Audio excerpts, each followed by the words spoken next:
Hi friends, welcome back to the Concussion Coach podcast. Today's episode is going to be a bit different than usual. Today I'm going to be posting the interview that I did with Cristabelle Braden on her podcast, the Hope Survives podcast, a few weeks ago. We had a really good conversation about identity and how brain injury can impact one's sense of self and purpose. I thoroughly enjoyed our discussion and I'm so impressed with Cristabelle and all that she's doing in this space to help people struggling with the lingering effects of brain injury. Stay tuned for more ways that she and I will be collaborating to offer goodness for those suffering with PCS. So let's jump on in. You will hear her intro and then the conversation that she and I had.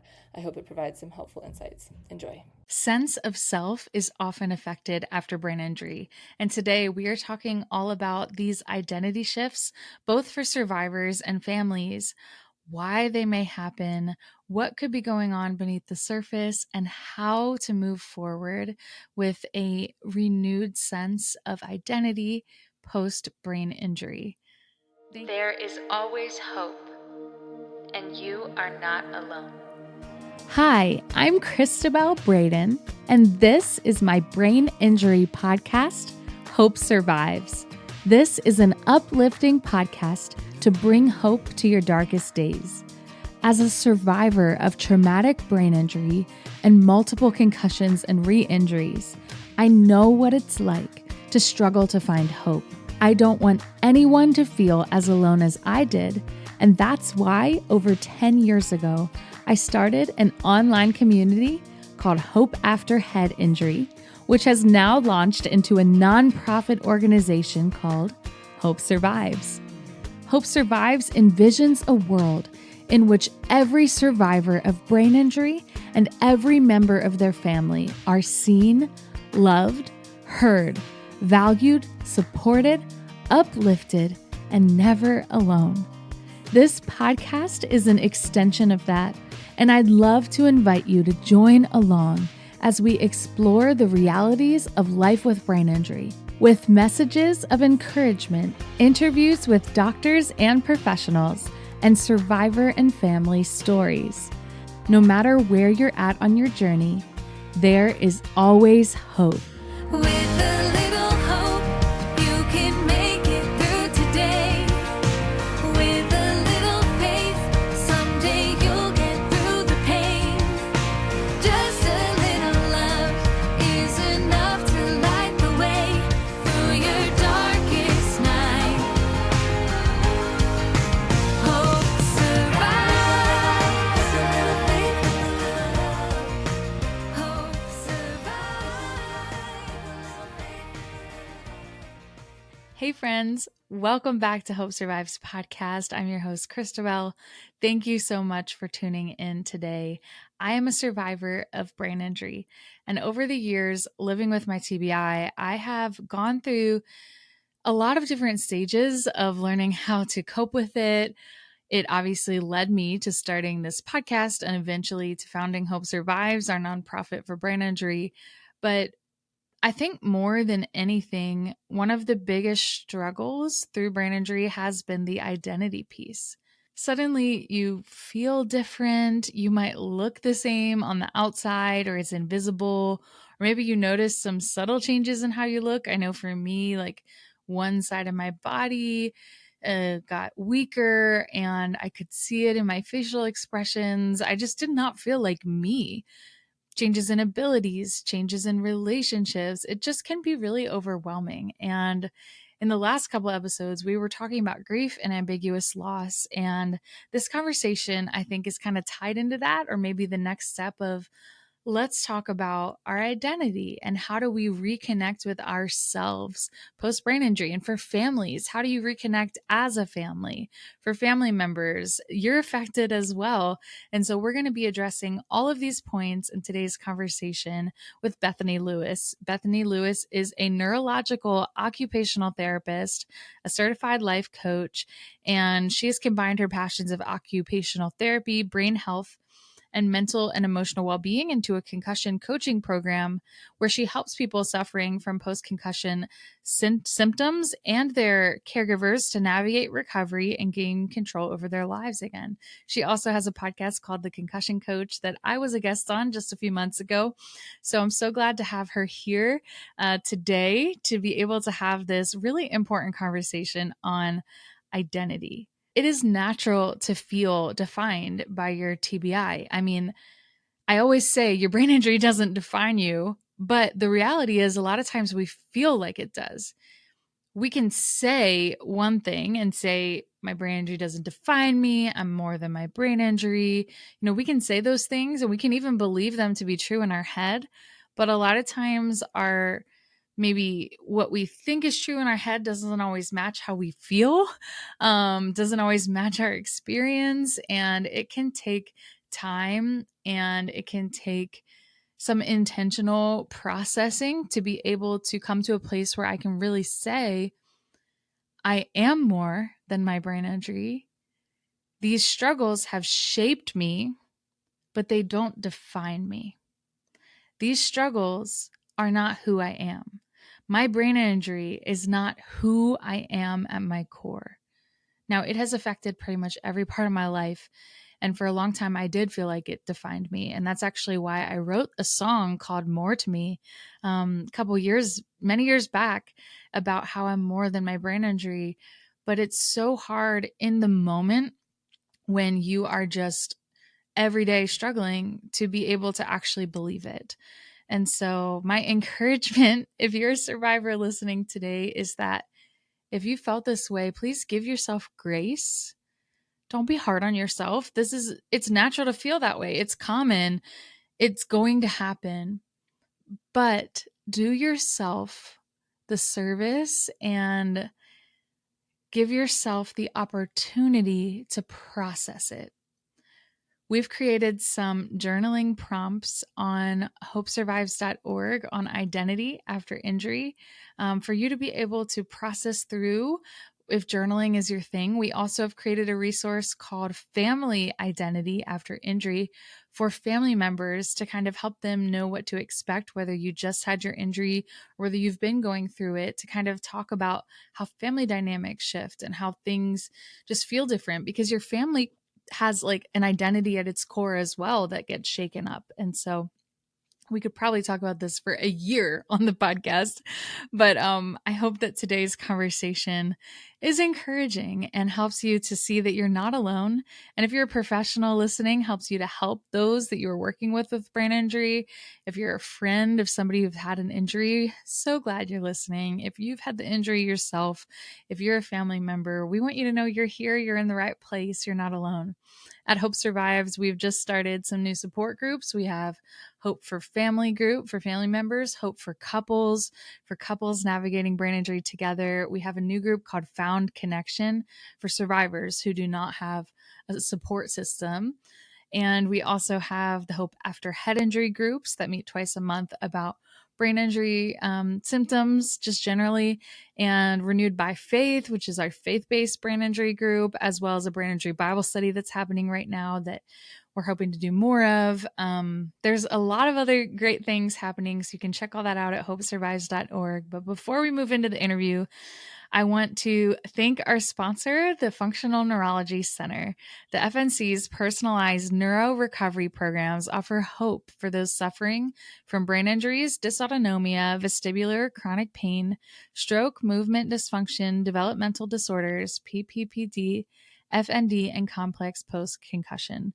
We are so grateful for the FNC support of our podcast, and we're just so grateful for all of your support in being part of the Hope Survives community. We want you to know you're not alone. We want you to know there's hope. We want you to know you're seen. We want you to know you're loved. We want you to know you're valued, you're understood, and we hope that you'll connect deeper with our community. We have some programs coming up this summer. You can check all that out on our website. And most of all, whatever brought you to listen to this, I want to encourage you that it takes bravery to take that step to listen to a podcast about something that you're going through. Maybe you're listening like, I don't know what I'm going to hear. I hope it's helpful. You could be listening from whatever standpoint you're coming from. I just want you to know that there are people out there that get it, and going through brain injury is hard, but you don't have to face it alone. So thanks for listening. And without further ado, let's get into today's podcast.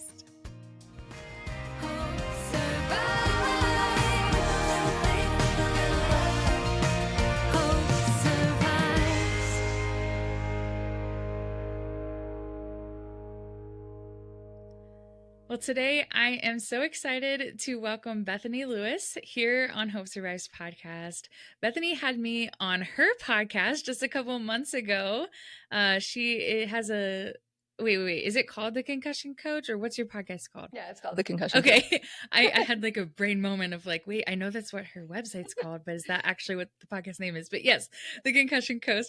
So I was on your podcast and I'm so excited to have you here on Hope Survives podcast to talk about identity. Thank you so much for being willing to join us. Yes, thank you. I'm so excited to be here and grateful to be talking about this. I think it's a really important topic, so I'm excited. Thank you so much. So before we get into the topic, can you just share a little bit of your experience working with brain injury and kind of what brings you here? Yeah, absolutely. So I have been an occupational therapist for 16 years, almost 16 years, and I've been working with the brain injury, specifically concussion populations, for 8 years.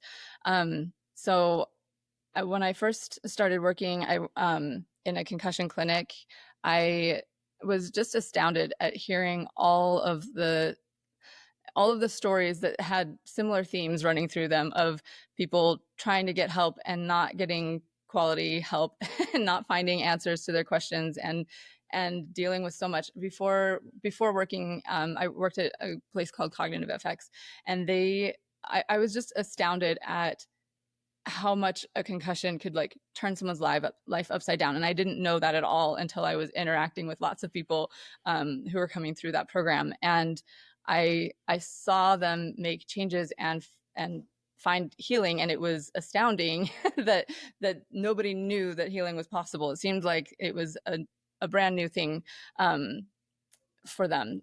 And so it was really I just got really passionate about wanting to get quality information out there for people and help people to know that there is hope for recovery after a brain injury, because the hope piece is so important and hard to hold on to sometimes, I think.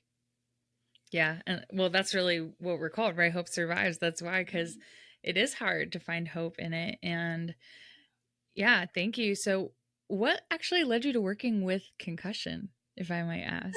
Yeah, no, you're good. I was working at a skilled nursing facility. And there was a guy there who would come in. Sometimes he's another occupational therapist who would come and do like PRN. So he like kind of substitute if somebody else was out. And every time he would come, I would get so excited to chat with him because he had told me about this brain clinic that he worked at. And it was fascinating, the things that they were doing. And I was really excited to hear about it. And so when I had the opportunity to work there, I jumped into it, and it was just, yeah, I was excited about the idea of neuroplasticity and how the brain can change and the things that are possible. And so that's kind of how I got into that. And then I just, yeah, fell in love with all the people who are dealing with this, and just there's so much to it. And there's just, yeah, I really love this population and helping with all of like it's so occupational therapy is very holistic. We look at the whole person, and I feel like this injury impacts everything about a person. And so it's really exciting to see how we can help and see changes being made. So that's kind of where how I got into concussion space specifically.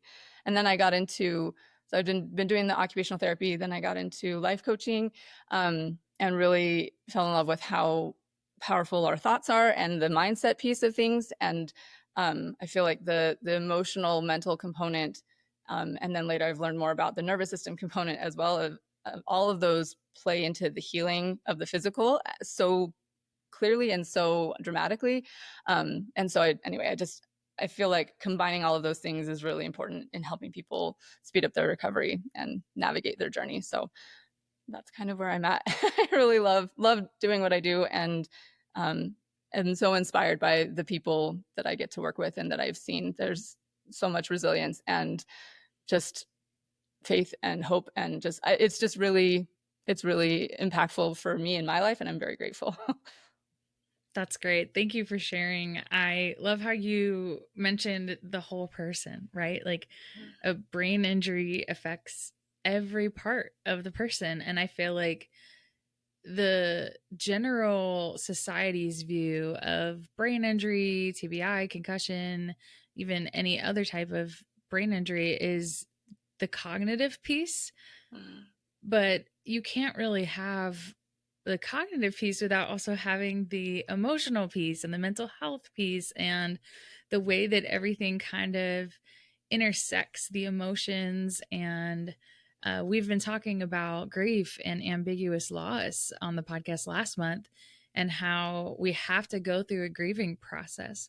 So, one of the first steps is kind of acknowledging that it is grief or that you allowing yourself to feel and experience that. And then I think the next kind of logical step is towards, okay, but identity, like who am I? What's going on? Who am I now? Right. So we're going to be talking about identity after injury today. And the first question I have for you is, why do you think this conversation matters? Why should we even talk about identity when it comes to brain injury?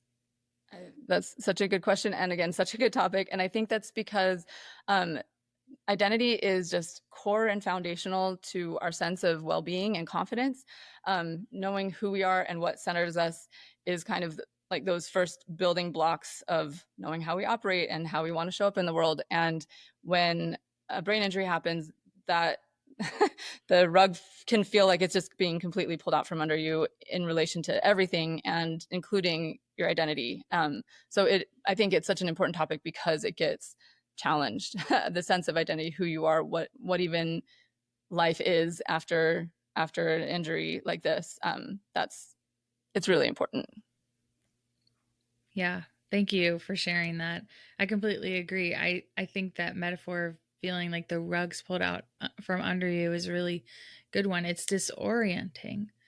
Not only the emotional and cognitive piece, but like sometimes there's the physical side. Like for me, when my balance and my proprioceptive system were affected, not knowing where your body is in space, like walking into walls, like going from being an athlete and a dancer and really coordinated before my brain injury, I didn't think twice about hopping on a bike or going to dance class and, skiing with my dad.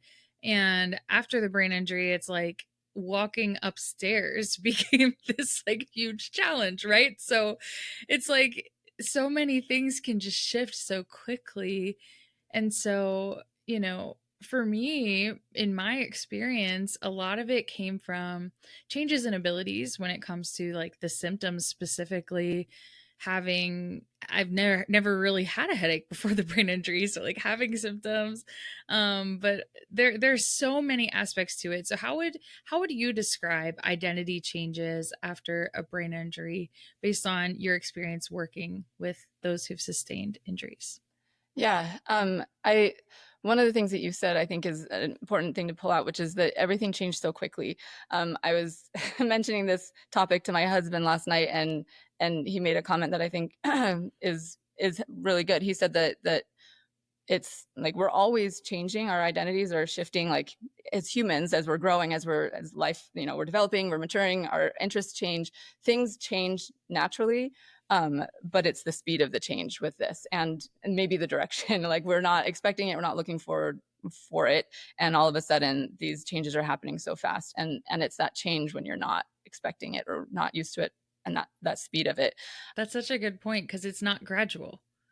For anyone who their identity changes, there's like a gradual shift of like, well, nobody's who they were 5 years ago, but with a brain injury, it's like, yeah, but it happened all at once, not over the course of 5 years. Exactly. And I think too, like speaking of gradual things, sometimes the symptoms can come on gradually, and so it's like you're not it happens suddenly and gradually at the same, like also it's like it continues to change, and again, ways that you're maybe not excited about. So it does, those things shift and change. And I think something important to point out as well is just that as I've done the coaching thing and really like thought about, if we dig down deep into the root cause of the problems that people experience, almost any problem, if you dig down deep enough, it like the source of it is a questioning of whether you belong, whether you are worthy of love and acceptance, and if you're good enough, right? That's that core foundational like identity is being questioned, and that's a challenge for everything and anybody. And so I think when, again, with these, all of a sudden, all of the roles and the responsibilities that you're used to and the things you can do, and it, like, that you don't even think about, like you're saying, like I would jump on a bike or do whatever, and all of a sudden you can't do those things. Like it cuts deeply and quickly to that core questioning of identity, and like, am I good enough? What if I can't do these things? What good am I? And it breaks my heart to think that, but I think that is where people go, and it's understandable, because we place so much of our self-worth on what we can do, what we've accomplished, what I am this. We have this list of roles and responsibilities and things that we do that give us our value and our meaning, but those things can change and can be taken away, like we said, in this kind of incident or accident. And so just understanding that is at stake is important, I think. And as far as the things that change with a brain injury, like that, the personality changes can happen. There's the mental health concerns that you may or may not have had before. If you did, sometimes they're like worse than they were. Sometimes people are dealing with depression, anxiety that they've never experienced before, irritability. I had a friend tell me that her teenagers, she had 2 teenagers who had brain injuries, and she felt like they were regressing to like toddlerhood all of a sudden. Like, what's going on? My teenagers having a tantrum like they did 8 years ago, right?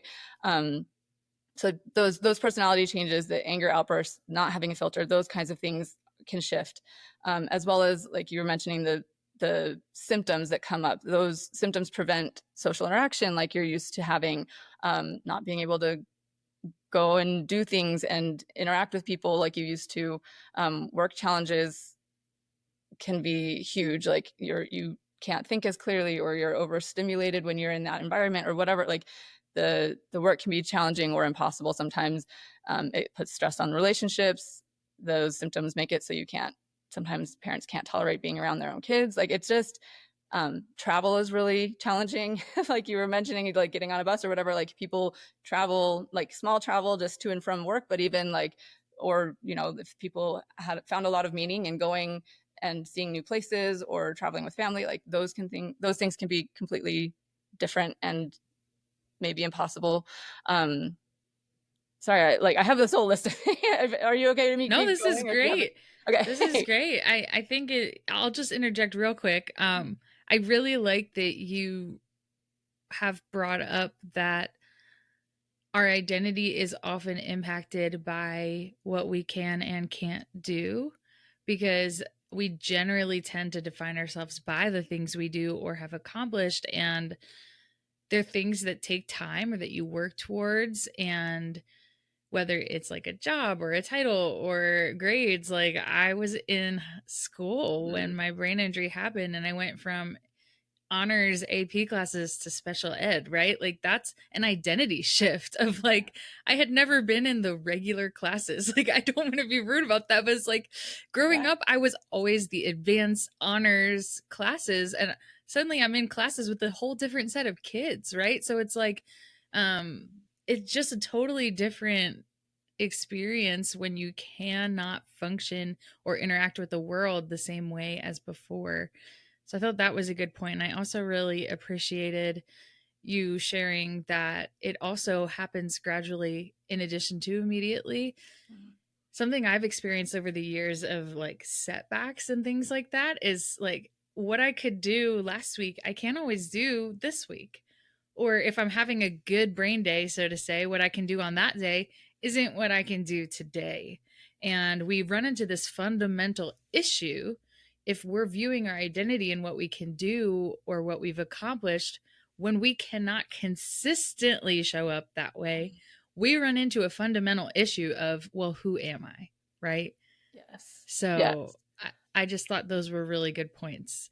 Thank you. Yeah. And I think that's such an important, I appreciate that you brought that out, that it's like, it's inconsistent. Like sometimes we can do it, sometimes we can't. And then we question ourselves, like, am I crazy? Am I lazy all of a sudden? And what are other people going to think? They're not going to understand why I can't do it. I don't even understand why I can't do it today. Like yes, definitely such a good point. And I want to share an analogy that my friend, she's a speech therapist who's worked with people with traumatic brain injuries, shares. And I think it's a really good one. She talks about like, it's like we're pushing a shopping cart, and in it we have all of our roles and responsibilities and the things that we do, and that we place our value on. And with a brain injury, it's like that shopping cart just gets overturned, everything goes spilling out, and then we're like, I'm empty, I have nothing, who am I? But really, like, we're the ones pushing the cart. Like, you're still there, you're still you're still worthy and wonderful and worth fighting for, but it might look different. And when we put things back in, it might end up looking different as well. But that's okay. Like, I don't know, sometimes might not feel okay, but it's just different, and we tend to not like different a lot of times. But sometimes things can be even better. I don't know. It's just, there's a lot to it for sure. But yes, I like that analogy of like, oh, I thought these things were what would define me, but I'm actually the one pushing the cart. So I think that's a good analogy there. Yeah, that's really good. And the point about different, that's a lot of what we talked about in our conversations previously on the podcast on ambiguous losses. Like, there's no closure when it comes to the loss that comes with brain injury, and things feel unfamiliar, but you're still kind of you, but you don't feel like you don't act like you.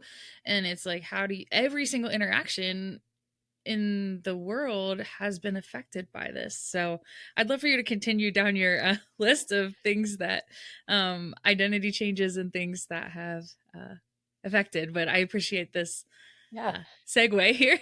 Good. Me too. I love it. I think, well, and you kind of going off of what you were just mentioning, like, you don't feel like you, that's something that happens a lot, that I hear a lot, is this depersonalization or dissociation. Like, people talk about feeling like they don't even know, they don't feel like themselves, they don't feel like they're even in their body. It's like an out of body experience kind of thing, and just like literally not feeling like themselves. And so that's very disorienting. And also, people sometimes talk about, well, and also kind of along those lines, sometimes people don't even have the same interests or the same taste in food or taste, like, it's just like things are completely different, like, and that again can be confusing for them and also for the people around them. Like, oh wait, I thought you loved this restaurant. Like, all of a sudden you can't stand it. Yeah, that was me. My sense of smell and taste got affected significantly. Yeah, it's very disorienting. It changes, it can change so much, and again, all at once. And one other thing that I think is worth mentioning, that I first heard about this when I read The Ghost in My Brain. I don't know if you've read that book or not, but he talks about he didn't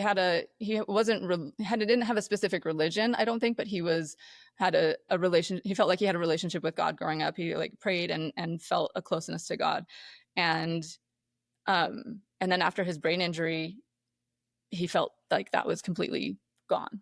And I know some people, and I've talked to other people since, some people have felt like a distance from God, and some people felt like he's super even closer. And I think in the people who felt the distance from God still believed that he was there, and it, like, they can see his hand in it, but they didn't feel it necessarily. And I think that's again just a point to bring out, that can feel like a bit of an identity shift too. Is like, wait, my relationship with divinity is now changed, and like, again, who am I? Because if that's not there, then what is happening? And the author, I don't remember his name, of The Ghost in My Brain, I love the point that he made when he talked about like, he did find healing and was able to get to a point where he felt God again. And he talked about like researching that and finding that there was an area of the brain that gets lit up when people are having spiritual experiences and specific things. And he was like, some people might look at that and say that's evidence that God and spirituality is just all in our heads. It's like, it's just a part of our brain. But he was like, if that would be a similar thing would be to say, like, if something in your brain is not working properly, so you don't hear or interpret sound. Like if you can't hear things, that doesn't mean that there's not sound in the world. And if our brain is injured in a place that we can't feel things that we used to, that doesn't mean that God isn't there or that there's not a higher power like directing things. So anyway, I thought that was a beautiful analogy, but also like a way to something to bring up because sometimes that can be impactful for people and affect their feeling of identity. So that's kind of the list of things as I was brainstorming some of the things ways that people find their identity shifting following brain injury. Yeah. Thank you. Thank you so much for sharing. And it's really interesting to hear your experience and your understanding of it being a professional that works with brain injury, because, we talk to a lot of people who've had brain injuries, and I think the biggest thing is we feel misunderstood, right? So to like hear you explain all those things is like really encouraging to hear that there are reasons you guys might be feeling these ways, right? Because it's so hard to put into words and it's so hard to describe and it's so hard to say, I just don't feel like me. And then people are like, but you are you. Just like find your authentic self and just like be you or find something, and there is value in finding things that bring you joy and in like rediscovering yourself, but there also needs to be a process of acknowledgement for what's happened. So I want to take a little bit of a shift here, and I want to talk about the family before we continue talking about the survivors specifically. But we have family members that listen to our podcast, and part of our mission statement for Hope Survives is for every survivor and for every member of their family to be seen and loved and understood. And a big part of our mission is to serve the entire family. And so I want to take a moment to talk about the family. Number one, what are things for family members to look for in their survivor when it comes to identity? So like, how can a family member help their loved one or a friend, a loved one, help their person with brain injury when it comes to identity? And number two, what are things for a family member or a loved one of an individual with a brain injury to look for in themselves? Because that person's identity could be affected as well. Yeah, I think that's such a good question and important topic. Because again, I think for the loved ones, it's so challenging because there's so many changes all at once. And I think it's really important maybe we'll get into more of like to-dos or like tips or like ways to help, but just to be aware that it's okay that you're feeling the way that you're feeling, and to allow yourself, both as the survivor and the loved one, to grieve the loss. And I know you just recently had conversations about grief, and I do think that is so important, like to acknowledge it, and to recognize that things are different, and it's okay to be sad about that. And I think those are, again, as family members or loved ones, to look for in their survivor, to just be aware of that everything is upside down for them, and like sometimes people feel like, especially at the beginning, maybe, I think with a big incident like this, it can feel like everything's disoriented, everything is so crazy, and then you're like, well, it's okay that it's like that. I think sometimes people are willing to give some grace at the beginning, especially just because we're like adjusting, but then we expect to adjust and like come out of it and be fine again. And if somebody ends up having post-concussion syndrome or symptoms or whatever we're calling it these days, then that feels like it's not changing, it's not going to get better. And that's sometimes when it can be particularly challenging. So be aware of that. Like as you're adjusting, as you're figuring things out, it's a roller coaster. There's ups and downs along the whole journey. And so I think recognizing that in your loved one, and recognizing that for yourself, like, again, it's okay to feel whatever you're feeling. It's valid, it's understandable.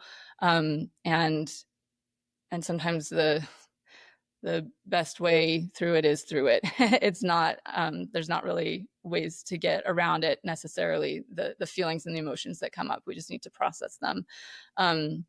But and again, I think knowing and just recognizing, or like letting it be known for yourself, like this isn't what you signed up for. It's understandable that this is so hard, because you're, as a spouse, maybe you weren't wanting to be this, your spouse's parent or like caregiver. Like that's not the relationship that usually people envision when they make a partnership like that. Or parents of teens, again, they might feel like all of a sudden they've got a younger kid again. So recognize it, that if that's how you're feeling, acknowledge it. Like it's okay that you're feeling that way. It's understandable. And sometimes we tend to try to push away, like, oh, I shouldn't think that. I shouldn't have, like, that is a bad thing for me to think, that I don't want to do this. Of course I want to do this. I love them. Like people can get into that. And I think what we resist persists. If we're like, nope, I can't think that, I'm not allowed to have those kinds of experiences, then it just like it's like wanting to tell us that like our whatever it is like, I need you to be aware of this, like acknowledge it, like let it come to the front of your mind and say, okay, this is what I'm having, my experiences, these are the thoughts that I'm having.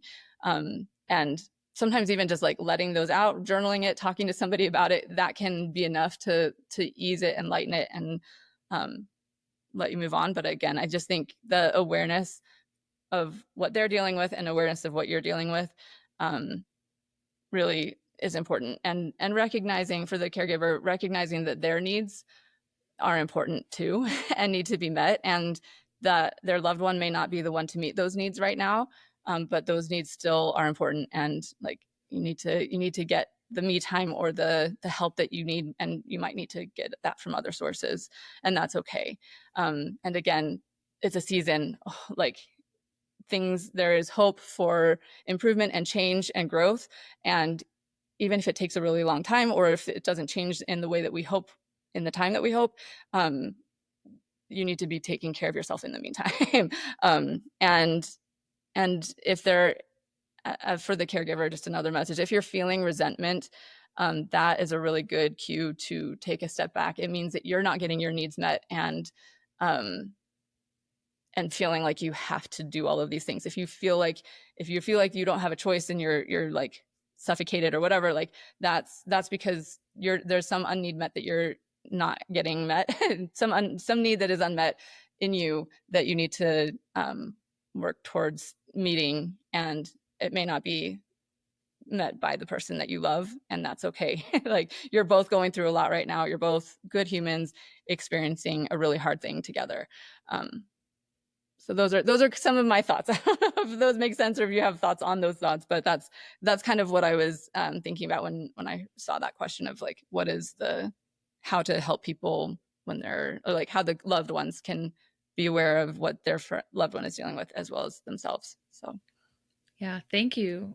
I love the reminder that you could have some unmet needs. Like that's, I think, hard for family. I can only imagine because I'm a brain injury survivor, right?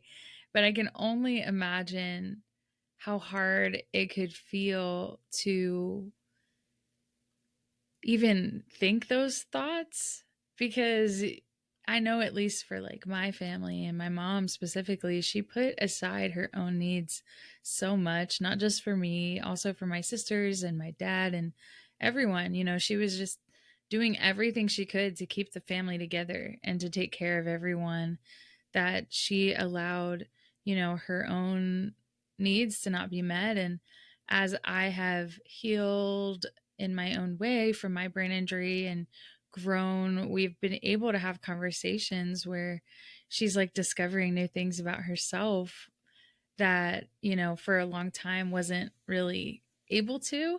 And I think, she shared some of this when she was on the podcast a couple of weeks ago, actually.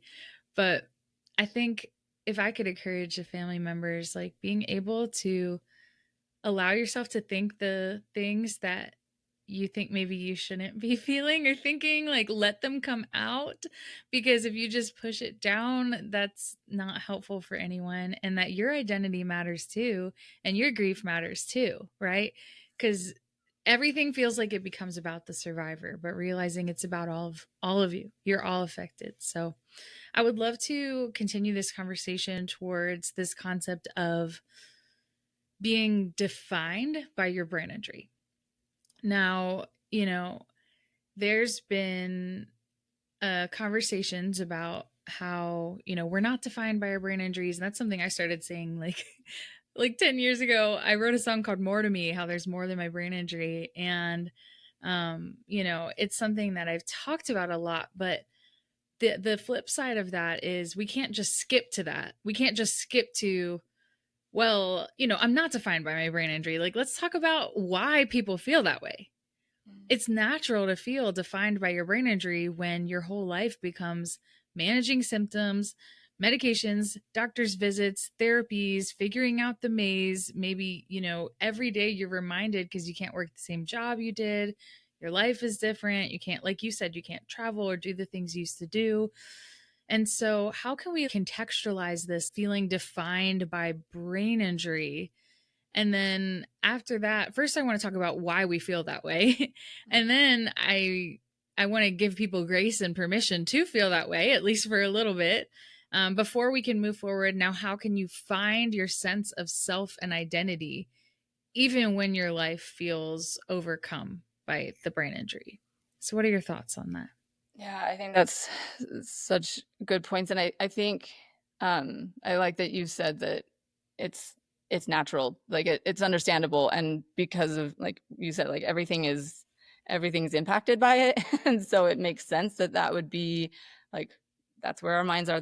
It is what we are right now or whatever. But I think so it makes sense. And I think, like you said, if that's where we need to be for a minute, that's okay. I think long term, though, it is important to remember that we're not our diagnosis. We're not our thoughts. We're not our emotions. We are not those things. And the language that we use matters. I have a friend who had a brain tumor, and she was very careful and intentional about not calling it my cancer or my tumor. It was like I don't, she would separate it from herself. And when she, and so I think, like, you acknowledge it, it's there, it's happening, it's impacting things. But having that language to separate it a little bit might be helpful, just to be like the brain injury that I am dealing with, like, rather than my brain injury. I think just that shift in and of itself could be powerful. And I think deciding how you want to think about it, like taking some time to acknowledge what it is and how it's impacting you, and what you like, kind of taking charge of how you want to feel about it. Like, what do I want? How do I want to think about it? How do I want to talk about it? And just being, again, intentional. That the awareness and intentionality really makes a huge difference. So I think that could be a helpful way to think about it. And then you asked about finding your sense of identity afterwards, right? I think this also is a choice. It's a decision to make. Like, choose what you want to believe about who you are and practice that. Our beliefs are thoughts that we've practiced so much that they're habitual and we don't even question them, basically. And so we can, and sometimes we pick up beliefs along the way. Like, somebody said I wasn't a good drawer when I was 5. And so that's me. Like, I say that as a belief about myself, a fact that I just don't even question, but it's worth questioning. Like, we can say, okay, well, maybe that was that person's opinion then, but that doesn't necessarily define me again. So we want to just be aware of, and it can be helpful to talk through this with somebody or journal it out, again, like increasing your awareness of what your beliefs are about yourself. And then deciding, like, kind of intentionally picking and choosing the things that you want to keep that serve you and help you show up as the person you want to be, and intentionally, like, letting go of the things that are not helping you to be who you want to be. So again, we have so much more power over ourselves than we sometimes give ourselves credit for. And choosing how we want to think and believe about ourselves will make a huge difference. I love that. Sorry, did you have something else to add? No, Oh, I okay. think it's well, I mean, I have other thoughts, but yeah, I Yeah. would love to hear your thoughts on that. Yeah. Oh, I'm just kind of like sitting in it. I feel like you're talking to me. Like, I feel like I'm sitting and watching a YouTube video and I'm like getting encouragement from it. And I'm like, wow, I needed to hear this because, even with my TBI, like I still struggle to see myself as capable because every day looks different and the setbacks can be very intense. The fatigue can be very intense. I had long COVID as of last year and it really messed me up. Like looking back, and I talked to my doctor and he said, yeah, like that can be a type of acquired brain injury. Yep. And based on how it presented with me, that's exactly what happened. It was a re-injury, basically. And I wasn't expecting it because I didn't fall and hit my head. Right. So it was like, I was just like, why? I can't do anything. Like I couldn't use my right hand for 4 months because it attacked my like nervous system, and my right side was already like weaker and struggling from the brain injury. And so the way it was described to me was like COVID just attacks whatever's already weak and already there. And for some people, it turns into like this long haul situation. And that's what happened for me. And so I've been living with brain injury for half my life. And now, I've worked so hard to overcome these things. And then a setback comes that's unexpected. And now it's like I defined myself as somebody who'd worked my way through brain injury. And now I'm having a podcast about it. And then it's like, I don't even have enough symptoms I can't even control like my day to day. I can't even get the episodes out that I want to get out, and like just getting so overwhelmed. And so, and when I really sit and look at myself and I really sit and think about how I think about myself, it's like I do define myself by what I can do whether I realize it or not.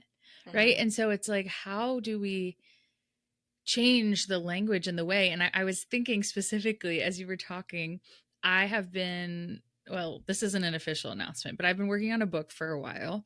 And I have felt so inadequate that like I can't get my brain together to like work on it.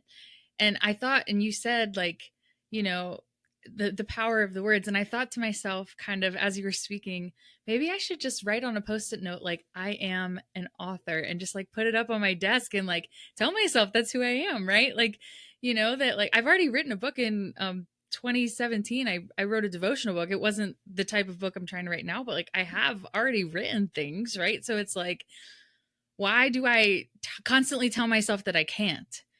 So I don't know. That was a little segue, but or what? Segue is not the right word. Tangent, whatever it is. Yeah. Word finding is not always a thing. For being a podcaster, I do not do great with words.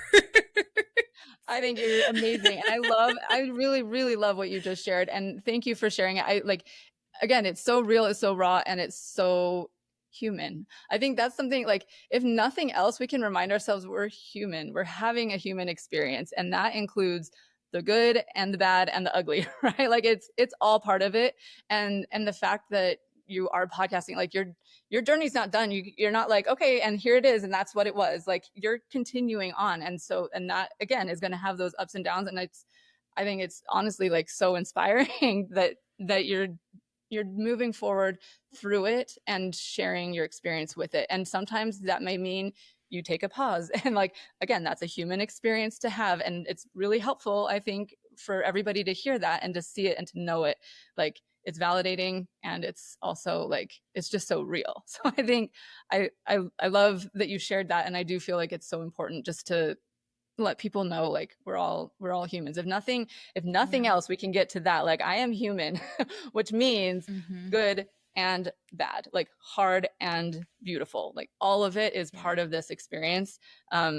It's 50-50, and we can't know the good without the bad, and vice versa, right? Like there's opposition in all things, and that is what makes the light and the good so beautiful, in contrast to the dark and the hard. And so I think it's okay. It's not only okay, it's like how it's supposed to be, and it's a beautiful thing when people share it in the middle of it, because it's not like we're never at a point where we're just like, okay, we haven't and arrived. Yeah, like we're Exactly. all on the journey. Yes. And it's so important to realize that your sense of self is kind of a journey, right? And so like for me, I think a lot about like, what am I aligning myself with? And I'm a Christian, right? I'm very outspoken about my faith. My faith is very, very important to me. It's been a big part of my journey. In Hope Survives, like we have a faith-based support group and a brain injury Bible study group. Those options are available if people want them. We also just have brain injury support, that's not faith-based. But like for me, I think like as a follower of Christ, I think like, how am I aligning myself to the truth? Like if the core of my identity and who I am, like I believe I was created by God. I believe that he has a plan and a purpose for my life that is good. I believe that, I'm like he is the light in the darkness, and every day I can choose to align myself with what I know to be true, right? Instead of believing the lies that come all the time that are like, you're not enough and like you're inadequate. And like, I'm constantly battling these negative self-talk. And something like for me is like the armor of God, which is a passage in Ephesians 6. It's like a reminder to like, every day, it says every day, take up the armor.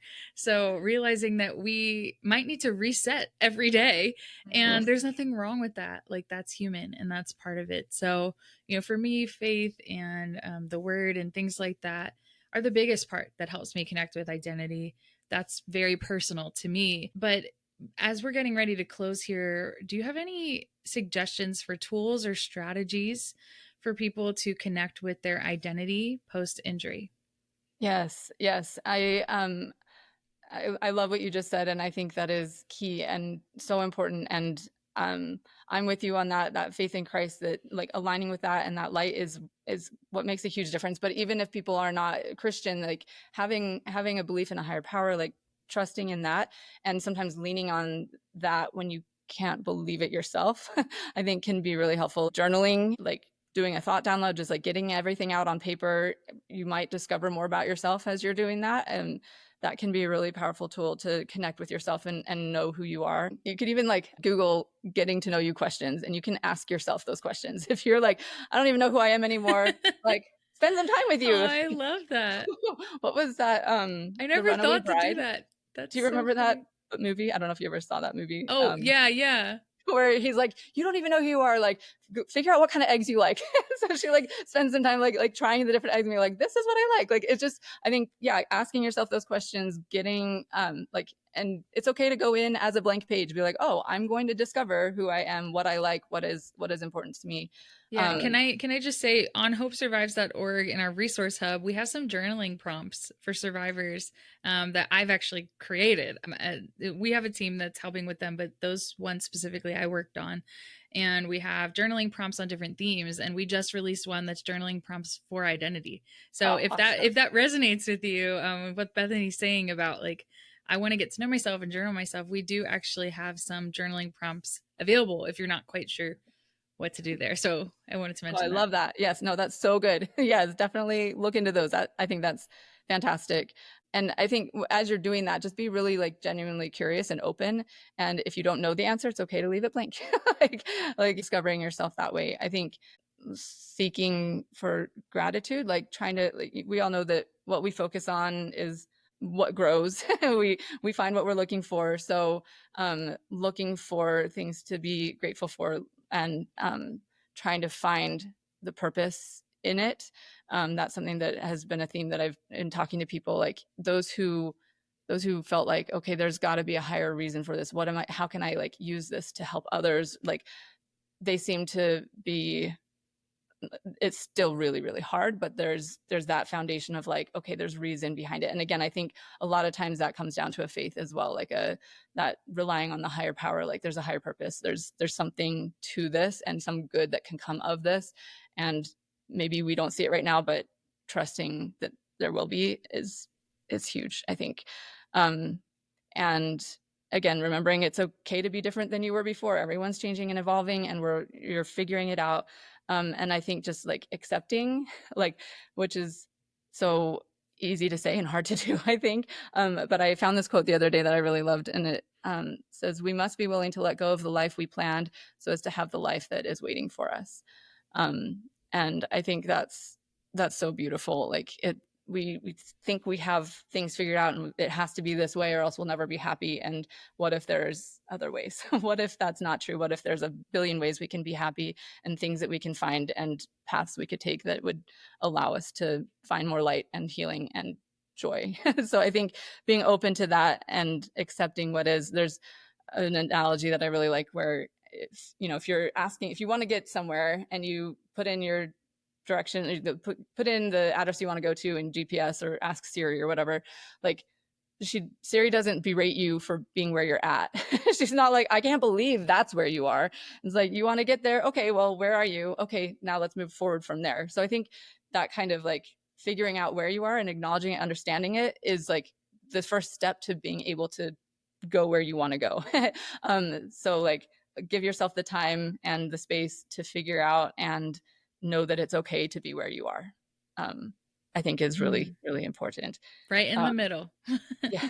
Right. Yeah. Like we're in process. We're on the journey that's part of growing, not just as being human, but like also, especially in the brain injury world. I've met other survivors that have come to me, whether at my speaking events or different things, and been like, well, Cristabelle, like you're sharing your story and, you've done it so much and you've spoken at things. And it's like, yeah, but I don't feel like I'm on the other side of brain injury. Like, I'm trying to encourage people, right where you are is valid.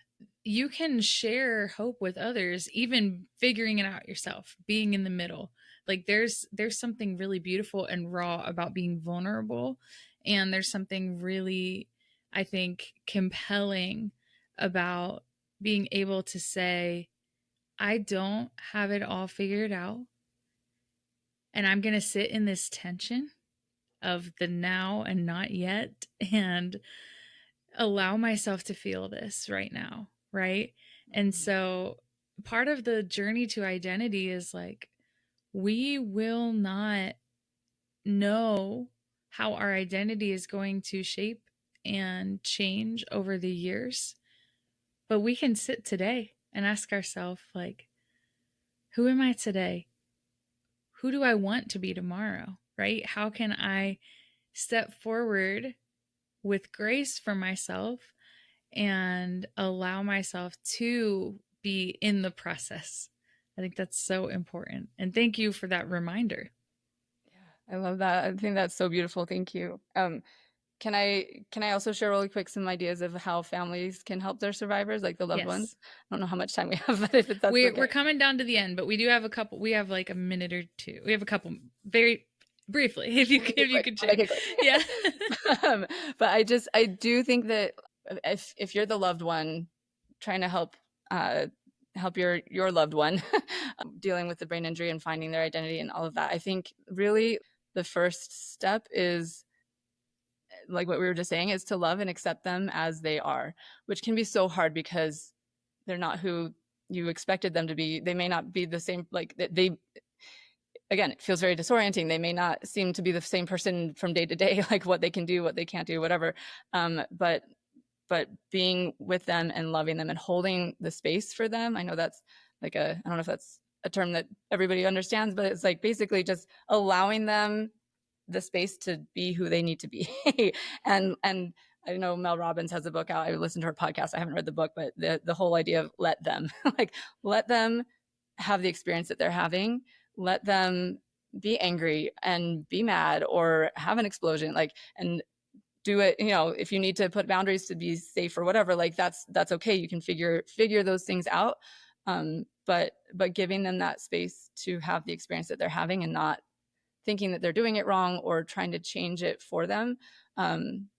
We all have to come to these things ourselves. And that doesn't mean just like hands off, like, okay, you figure you out. Like there is space, I think, for us offering help and like, offering to be the person that they talk to figure it out or whatever, like, having the conversations, like being curious about them, like getting to know them again, maybe asking them those get to know you questions. Like you can interact, but I think at the like also having at the core of like, okay, this is their experience and I'm having my experience, and it's okay for us to both have our experience of it, and we'll come together, and I'll try to help them as I can, but it's okay for them to have the experience that they're having. Which seems so obvious, and like really honestly, like we think we have way more control over other people than we actually do and like what their thoughts and experiences, like we think we can control that and we really can't. But it really, like, it's astounding. As I've been like practicing this for myself in like other situations in life, I'm like, I'm gonna just let this person have their experience and not try to change it for them or jump in and like solve everything for them. Like, it's amazing. Like, focusing on myself, like, how do I want to show up? What do I need? What do I need to like do to be the wife, the mother, the friend in this situation that feels authentic and best, like my best self? What does that look like? And not worry about like trying to make them have a different experience than what they're having. It's pretty amazing. The changes, like that shift can make a big difference. I think too, again, that we talked before, but taking care of themselves, like getting like all the self-compassion and grace. It's okay to feel what you're feeling, get your needs met so that you're not resentful, and talking to someone, a therapist, a coach, writing things down, like getting your mental and emotional health taken care of is key. And yeah, and letting go of the idea that this person has to be a certain way for you to know them or love them or understand them. Like, really just trying to see them as they are and love them as they are. And that makes all the difference. Thank you so much for sharing, Bethany. Do you have any final words of hope for our listeners? I think just know that you're doing it right. Like, there's not a right or a wrong, like, okay, I just said you're doing it right, and I'm saying there's not a right and a wrong way, but there's not a right and a wrong way. So however you're doing it is right for you, and it's okay that it's messy and that you're figuring it out, and just know that these are seasons, and like every day can feel like a new season, and it's okay to be where you're at, and things, there's light and hope and goodness out there, and it will be there for you always. And whether you're able to access it in this moment or not, it's okay. Just know that it's there, and you're doing it right. And I'm so glad that you're seeking out help by listening to things like this, like that. I love it when people are like asking the questions, doing the things, like I'm like, oh, you're going to be fine. You're going to be good because you're putting in the effort to figure it out. So keep doing what you're doing, and really, you've got this. and you are worthy of all the love. You are good enough. I love that. Thank you so much, Bethany, for coming on, for sharing. This was such an incredible conversation. If people want to get in touch with you, can you just share your website and some of ways that people could do that? Yeah, absolutely. My website is theconcussioncoach.com. And with coaching, I love helping people with concussions and their caregivers navigate recovery and get control over their life again post-concussion. So that's kind of my passion. That's what I do with the coaching. But I have my podcast that you can listen to, which is the Concussion Coach podcast. I jump on my website and you can see all the things, just theconcussioncoach.com. Sounds great. Thank you so much for coming today and for being part of this important conversation on identity. I know I was encouraged, you inspired me, and I'm excited to get to share this with everyone. So thank you again for being here. Yes, thank you so much. Thanks for tuning in to Hope Survives podcast. Make sure to subscribe and stay tuned, and would love for you to consider leaving us a rating or a review. Check out hopesurvives.org for more.